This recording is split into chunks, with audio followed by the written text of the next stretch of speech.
Ons groet ook elkeen wat nou elektronies by ons aandiens aansluit. Mag ons vanaand ook saam God se teenwoordigheid persoonlik by ons ervaar en beleef en mag ons 'n boodskap kry wat ons sal toerus om tot sy eer te leef. Kom ons word nou stil voor die Here, dan bid ons saam.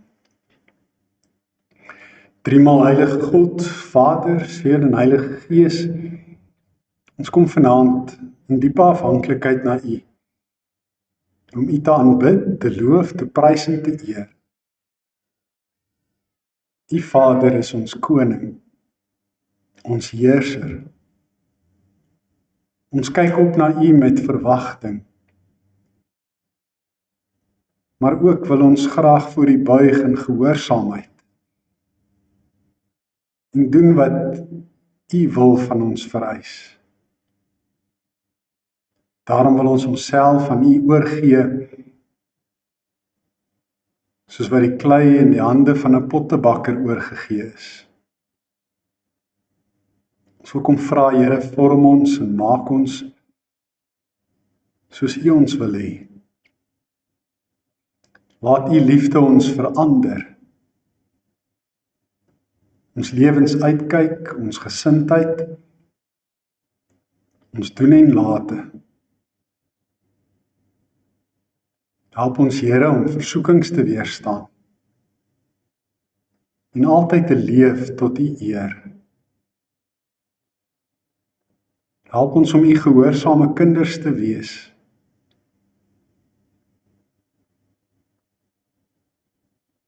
Wat doen wat hulle Vader van hulle verlang.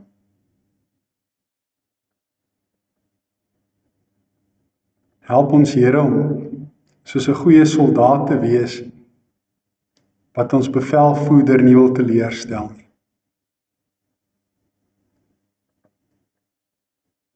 Soos 'n arbeider wat sy werkgewer se bevele getrou uitvoer. Dis ons gebed dat U vanaand ook deur die woord en gees persoonlik by elkeen van ons sal wees en met ons sal praat, dat ons U stem sal kan hoor en kan weet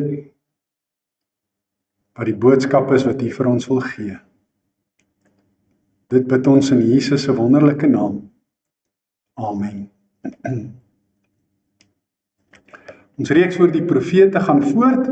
Ons het Abraham, Aaron, Miriam, Moses, Samuel, Nathan, Agia, die man van God uit Juda, wie se naam nie genoem word nie, die ou profeet, wie se naam ook nie genoem word nie, Jehu, Elia, Elisa en profete in die algemeen, het ons behandel, toe ons spesifiek na die groot profete begin kyk, van 2022 af en 2025, en nou 2026 gaan ons daarmee voort, en is ons spesiaal besig met die profeet Esegiel.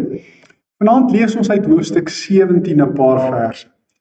Die opskrif is: Ek maak groot bome klein en klein boompies groot. Die woord van die Here het tot my gekom: Mens, jy moet vir Israel 'n fabel, 'n gelykenis vertel. Jy moet vir hulle sê, so sê die Here my God, die groot arend met die groot vlerke, die lang vlerkpenne en die digte bontvere het na die Libanon toe gekom en die top van die seder weggevat. Hy het die boonste takkie afgepluk, dit na die land van die handelaars te gebring en dit daar in die stad van die smouse gaan neersit. Daarna het hy 'n steggie uit Israel gevat en dit in die grond gesit waar daar baie water was en waar dit kon floreer. Die steggie het gegroei en 'n wingerdstok geword, wat welig was, maar laag op die grond moes bly, met sy blare na die arend toe gedraai en sy wortels onder hom. Dit het 'n wingerdstok geword, ranke gemaak en lote uitgeskiet.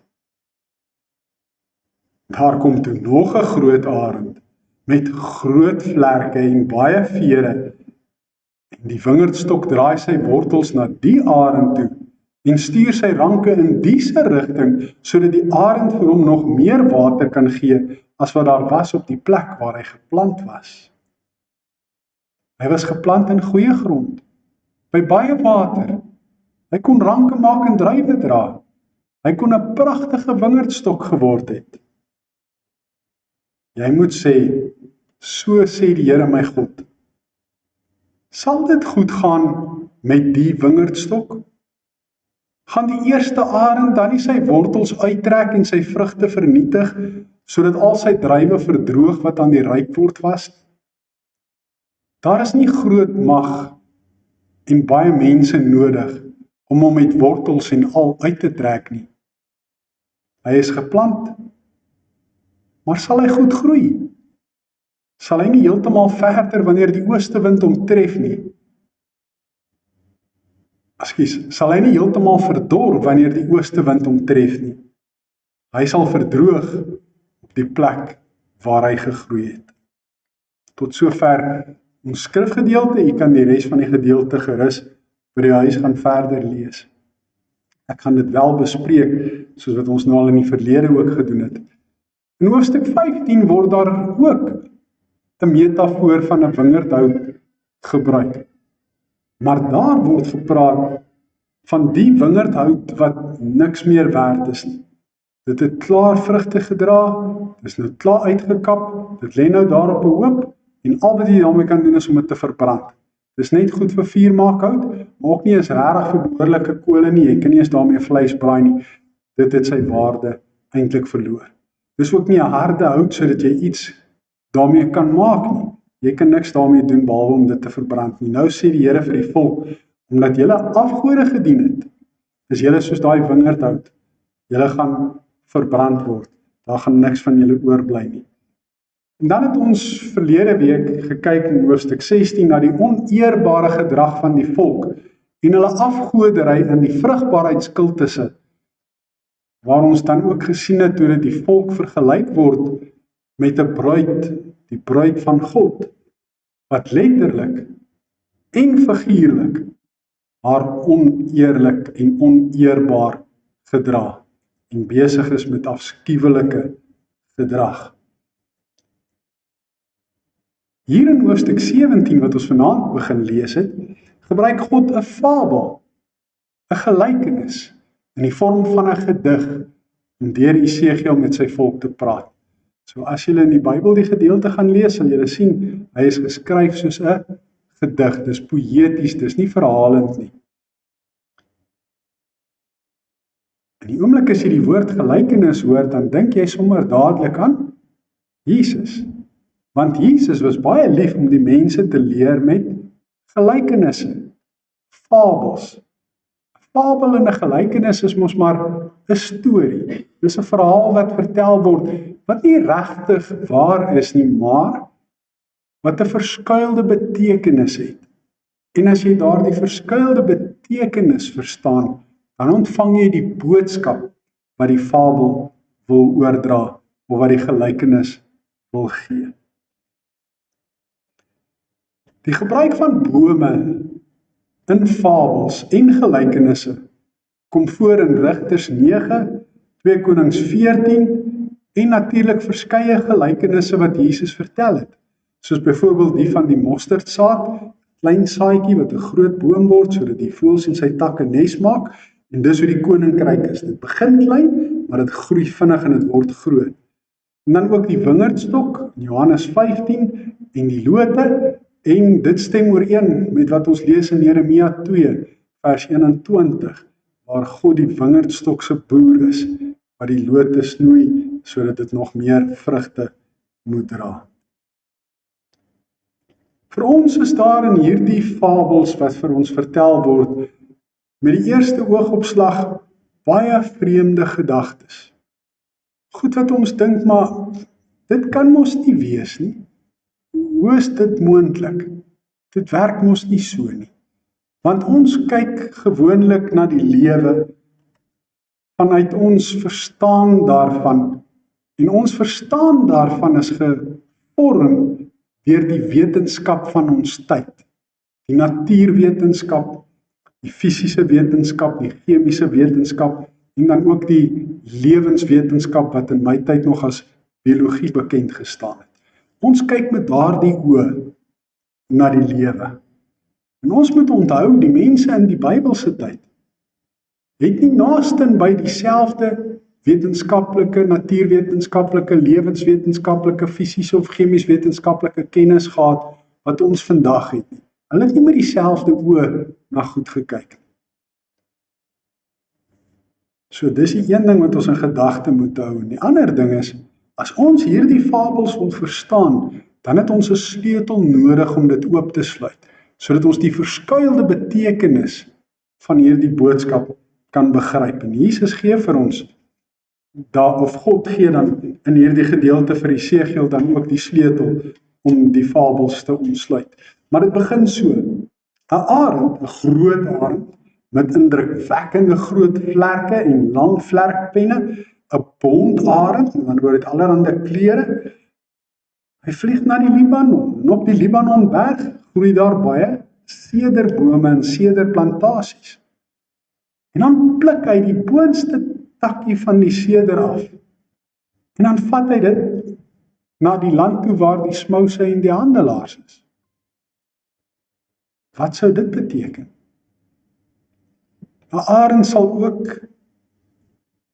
'n ander arend het gekom, of nee, dit was dieselfde arend, ekskuus. 'n arend sal ook nie 'n stiggie van 'n wingerdstok vat en dit plant en dit versorg nie. So, die twee goed is vir ons vreemd. 'n arend wat 'n takkie gaan pluk en dit op 'n ander plek heen vat en dan 'n stiggie van 'n wingerdstok vat en dit plant en wat dit versorg, dit water gee, sodat dit kan groei en kan vrugte dra. Sal 'n arend nou so iets doen? Wat beteken dit alles? Hoe moet ons dit verstaan? Met ons wetenskaplike kennis is dit moeilik en daarom moet ons die sleutel kry. En die sleutel is in die verklaring vanaf vers 11 tot 21 wat ons nou nie vanaand saam gelees het nie, wat julle rustig by die huis kan gaan deurlees. Hierdie eerste arend, hierdie groot arend met die groot vlerke en die indrukwekkende vlerkvere, die bontarend, is koning Nebukadneser van Babylonië. Die top van die seder wat afgepluk is koning Jojagin van Juda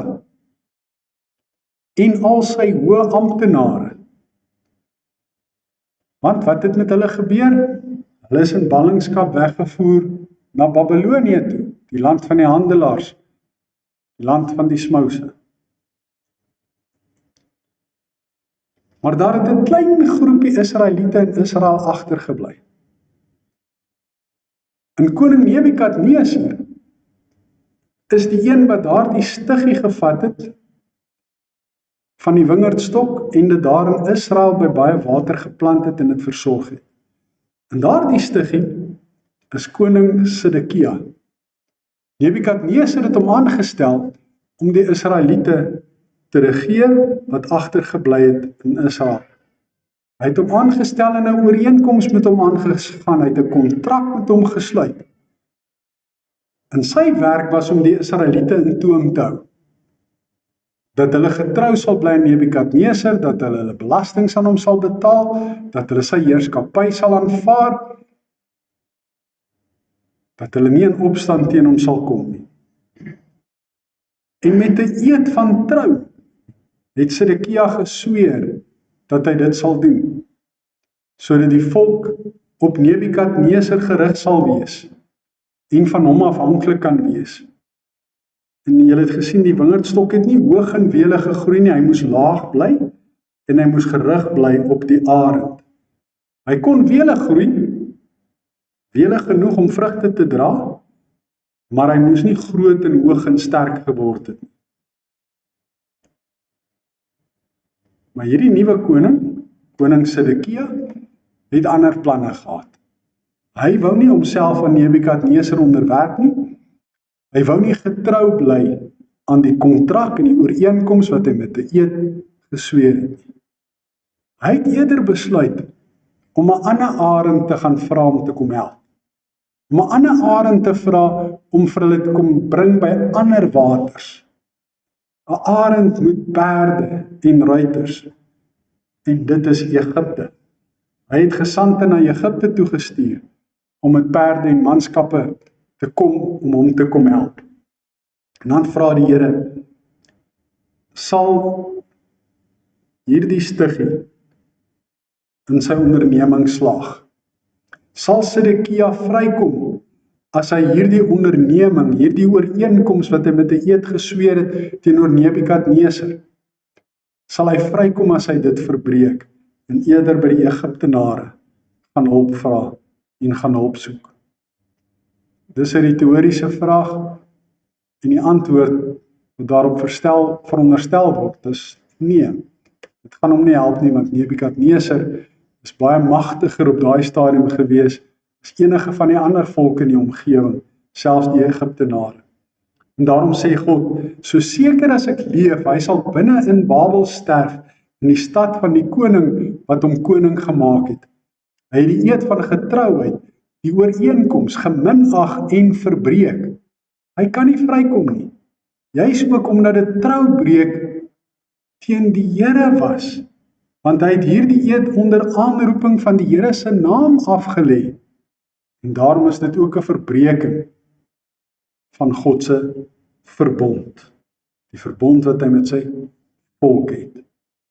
Daar is dus ooreenkomste tussen die verbreeking van hierdie kontrak wat Sedekia met Nebukadneser gehad het en die verbond wat God met sy volk gehad het. Net soos wat Sedekia in opstand gekom het en hulp gaan soek het by die Egiptenare, so die volk in opstand gekom en hulp gaan soek by die afgode. Net soos wat Nebukadneser vir Sedekia gaan straf vir sy ontrouheid en boonop omdat hy 'n eed gesweer het in die naam van die Here en daarom ook teenoor die Here gesondig het, net so het die volk ook in hulle opstandigheid en afgoderry het hulle ook die verbond met God verbreek. En daarom sê die Here vir hulle, Egipte sal julle nie help nie. Jerusalem sal hierdie keer behoorlik vernietig word. Die saak waaroor dit eintlik gaan vir God is die verbond wat hy met sy volk het. Nou dit het ons verlede keer en die vorige keer ook gesien. In die vorige hoofstukke, hoe belangrik God se verbond vir hom is. Hy wil graag hê dat die volk hom alleen sal aanbid as hulle God. Hy sê, ek sal vir julle 'n God wees. En wat wil hy? Ek wil hê julle moet vir my 'n volk wees. Julle moet aan my gebooie gehoorsaam wees. Julle moet aan my getrou bly. Julle moet my alleen dien en wegbly van die afgode af. Dis wat hy van sy volk vra. Maar net soos wat Sedekia ontrou was, so was die volk ook ontrou. Hulle het ook hulle eed van getrouheid, hulle plegtige onderneming met God, hulle huwelik as dit ware, soos wat ons in hoofstuk 16 van gehoor het, verbreek. In hoofstuk 16 word daar vertel hoe dit op 'n oneerbare manier gebeur het. En ons gaan nou nie weer daarop in nie. Julle is welkom om weer na daardie gedeelte te luister wat op YouTube opgeneem is. God gooi daarom sy vangnet oor die volk en die volk wat na die oorlog oorbly, word in ballingskap weggevoer. So die klein bietjie wat agtergebly het, hulle word ook nou in ballingskap weggevoer. Nou is daar niemand meer oor nie. God sal die volk laat boet vir hulle ontrouheid aan hom. Nie net hulle ontrouheid aan Nebukadneser nie, maar ook aan hom. Al die soldate wat probeer vlug sal met die swaard doodgemaak word. En die wat nie doodgemaak word nie, wat oorleef, hulle sal in alle windrigtings verstrooi word. Dan sal hulle besef dat dit God is wat met hulle gepraat het. Nou dis 'n bietjie 'n afwyking op die vaste uitdrukking wat ons in die verlede al in 'n paar keer teëgekom het in Jesegiel. Ons het al 'n paar keer gelees, daar staan, dan sal hulle besef dat ek die Here is, sê die Here vir hulle. Hierdie keer sê hy, hulle sal dan besef dat dit God is wat deur sy profeet Jesegiel met hulle gepraat het en hulle gewaarsku het. En dan verander die verhaal heeltemal. Die fokus verskuif van God se straf, God se oordeele, God se toorn, God se woede, God se ongelukkigheid oor die volk, hulle huwelikstrou verbreek het, hulle verbondstrou verbreek het, hoe hulle afgoderry gedien het, alles verander, want God se genade word weer sigbaar. Daar kom weer 'n fabel. Hierdie keer word God in 'n fabel die een wat die top van 'n hoë seder vat en dit op 'n hoë bergland van Israel plant. Weer 'n arend, weer 'n takkie wat geplant word, maar hierdie keer in Israel op 'n hoë bergland. En hierdie keer is God die arend. So wie is hierdie takkie? Hierdie jong boompie, staan daar geskryf, sal groei. Hy sal takke maak. Hy sal saad skiet en hy sal 'n pragtige seder word. Wat beteken dit? God sal sorg dat die Messias koning kom. Dis waarom God se genade nog steeds oor sy volk is. Hy het 'n verlossingsplan en sy verlossingsplan is Jesus. Nou Jesaja het iets soortgelyks geskryf. Kan jy nog onthou toe ons die profeet Jesaja bestudeer het? Het ons gepraat van die stomp van Isaï. Die boom is afgekap, die volk is vernietig, maar daar het weer 'n loot uitgekom. 'n Loot uit die stomp van Isaï. En dan word daar gesê, dis 'n nageslag, lid van Dawid se nageslag. En hy sal 'n troon hê met 'n koninkryk wat vir ewig sal wees. En dis presies dieselfde gedagte weer hier. Jesus sal 'n ewige koninkryk wees. Hy sal 'n pragtige seder word. Hy is die Messias koning wat op pad is. In hom sal die voëls woon en in sy takke sal hulle nes maak. Al die bome in die veld, en dit verwys na al die volke in die wêreld, sal weet dat God die Here is. Hier is ons weer terug by die vaste uitdrukking wat ons nou al 'n paar keer by Esegiel gekry het. Almal sal dan weet wie is eintlik die Here God. Nie die afgode nie, maar die Here God self. En dan sê God, hy maak groot bome klein en hy maak klein boompies groot. En dan God laat groen bome verdroog en droë bome bot, want hy is die Here en hy kan en hy sal dit doen. Hy is almagtig. Toe ek dit lees, toe verstaan ek vir die eerste keer regtig wat Jesus gedoen het, toe hy by 'n vyeboom gekom het, en lus was vir vye, en daar was nie vye aan die boom nie. En dan lees ons, dit was nie vye tyd nie. Die boom was nie veronderstel om toe vye aan te hê nie. Hoekom het Jesus vye gesoek in 'n tyd waar daar nie vye is nie? En wat doen Jesus toe? Hy vervloek die vyeboom.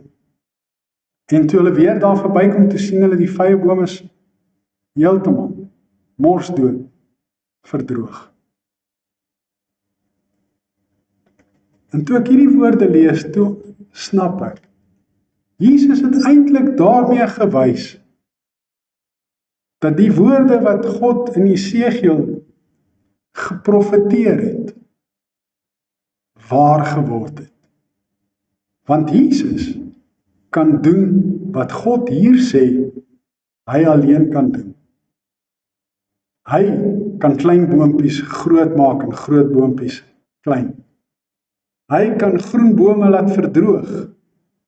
Hy kan droë bome weer laat bot. En hy is die Here. Hy kan dit doen en hy sal dit doen. Hy is almagtig.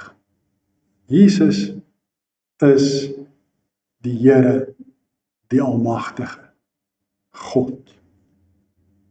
En dis wat daardie verhaal vir ons wil sê.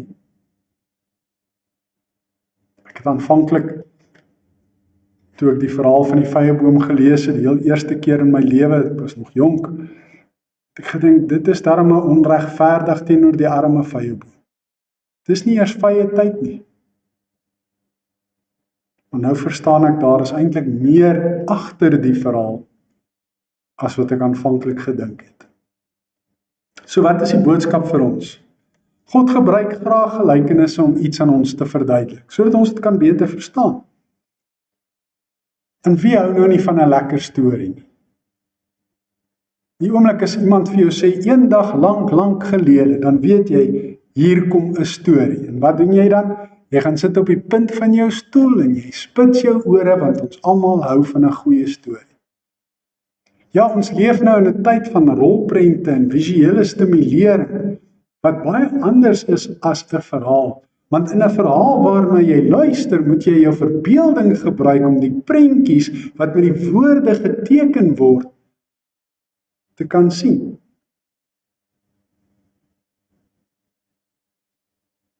Dis soos om na 'n radioverhaal te luister. Dis iets wat ons gedoen het voordat televisie gekom het. Onthou julle in die middag op Springbok Radio, op RSG, is al hierdie radioverhale. Ek kan nou nie almal se name onthou nie. Maar jy moes jou verbeelding gebruik om daai prentjie te sien voor jou afspeel.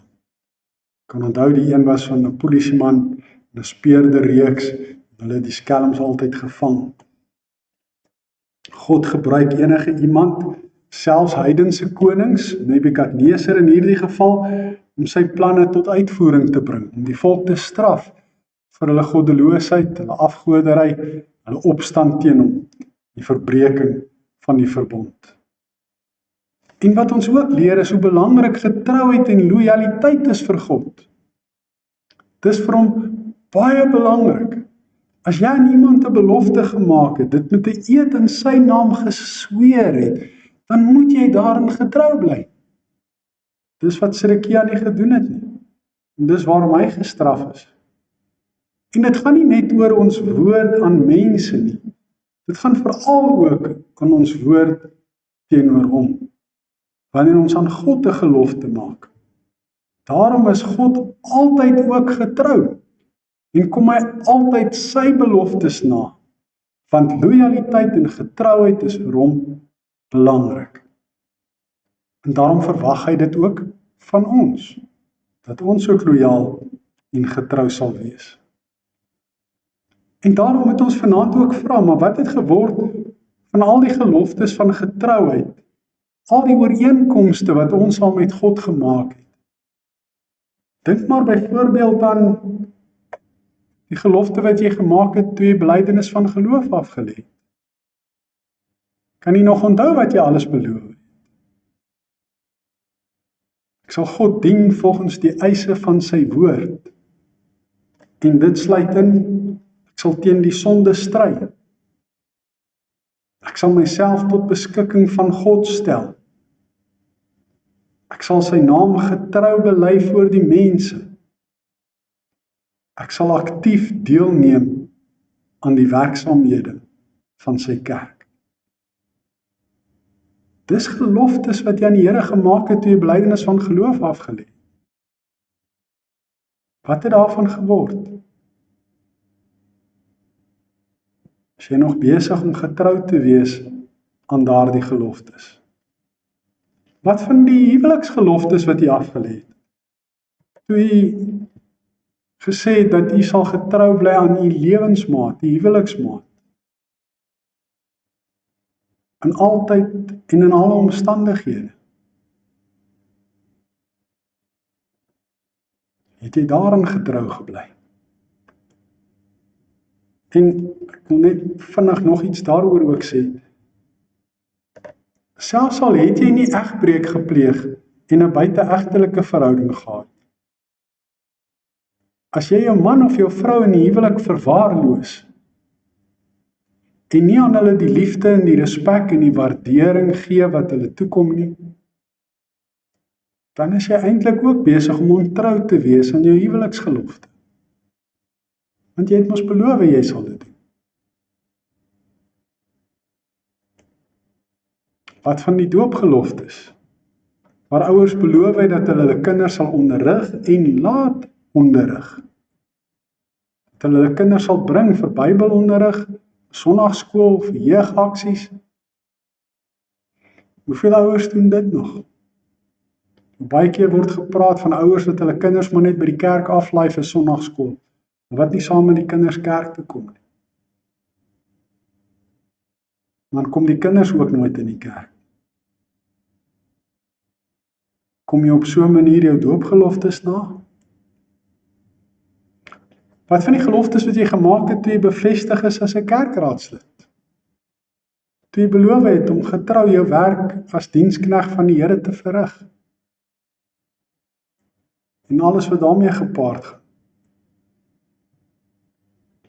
En wat van die gelofte? Ja, dis as dit ware nou nie iets wat jy dalk self persoonlik gedoen het nie. Sarel Silje en die voortrekkers het dit gedoen destyds daar by die slag van Bloedrivier. Maar wat het hulle gesê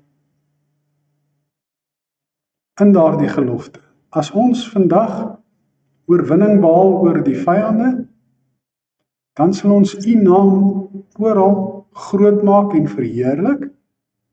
Ons sal kerke vir u oprig. Ons sal hierdie dag herdenk asof dit 'n Sabbatdag is. En ons sal ons kinders leer om dieselfde te doen. Doen ons dit nog? Wat van al die ander geloftes wat jy al in die Here gemaak het? Here, ek moet nou hierdie eksamen skryf. As jy my help met hierdie eksamen en dit gaan baie goed, dan sal ek dit en dit en dit alles vir u doen. Of, Here, hier's nou iemand wat regtig baie siek is, wat ek voor lief is, naby aan wie ek is. As jy net die persoon gesond maak, dan sal ek dit en dit alles doen. Daar's sulke geloftes wat ons aan die Here baie keer maak. Wanneer ons in die moeilikheid is en ons probeer om daar uit te kom en ons God se arm so 'n bietjie probeer draai, om so 'n bietjie ekstra te motiveer om ons gebed te verhoor. Wat het van al daardie geloftes geword? Is ons getrou daarin? Wat van die verbondsooreenkoms wat God met u het?